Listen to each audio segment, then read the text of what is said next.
প্রিয় ভাই বোন, আশা করি আপনারা সবাই ভালো আছেন। আপনারা যারা বোটানি ডিপার্টমেন্টের আছেন এবং আপনাদের যে এক্সাম সামনে 2026 সালে যে এক্সামটা হবে, তো প্রথম যে এক্সামটা আপনাদের হবে সেটা হচ্ছে যে অ্যাগ্রোনমি ও হর্টিকালচার। তো এই সাবজেক্টটার অ্যাগ্রোনমি ও হর্টিকালচার এই সাবজেক্টটার আমরা 100% কমন উপযোগী 8টা প্রশ্ন আমি দিছি আপনাদের। এই 8টা প্রশ্নের মধ্যে আপনারা হুবহু প্রশ্ন কমন পাবেন, এটা শিওর থাকেন।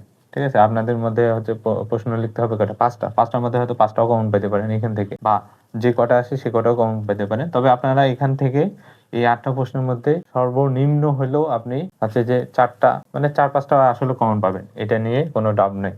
আশা করি আপনাদের এই সাজেশনটা অনেক উপকারে আসবে। তো এই প্রশ্নগুলা আপনারা একটু পড়ে নেবেন ভালোভাবে, 1 থেকে 8 পর্যন্ত, দেখবেন যে আপনাদের পরীক্ষায় ঘুরে চলে আসে। আশা করি সাজেশনটা আপনাদের অনেক উপকারে আসবে। পরবর্তীতে আমরা ঘ বিভাগে যে এরকম 8টা প্রশ্ন দেওয়ার চেষ্টা করব, যেগুলো আপনাদের 100% কমন উপযোগী হবে। ধন্যবাদ সবাইকে।